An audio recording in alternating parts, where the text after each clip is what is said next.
Good morning, Day! Hi, Day! Okay.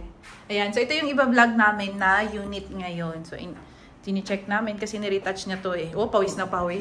Ganon kahirap mag-interior? True. Wala kayang aircon. Ako lang nagpukpuk nito.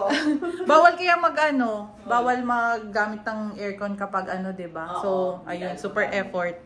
Ayan. So, mamaya i-discuss ko sa inyo kung ano yung ginawa namin dito sa unit. Nasa short 3 kami, tower 2. Kasi maraming nagre-request sa akin, hindi na ako nagbablog itong mga after 2 months. So, sobrang na-busy. And then, kinumpleto ko yung group ko.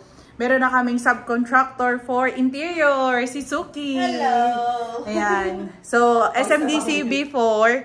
And then, 15 years sa BDO ba? 13? 10 years sa BDO. 10 years sa BDO. So, kapag sa mga unit owner namin na gustong magpa-loan, ayan. So, i-endorse namin kay Suki.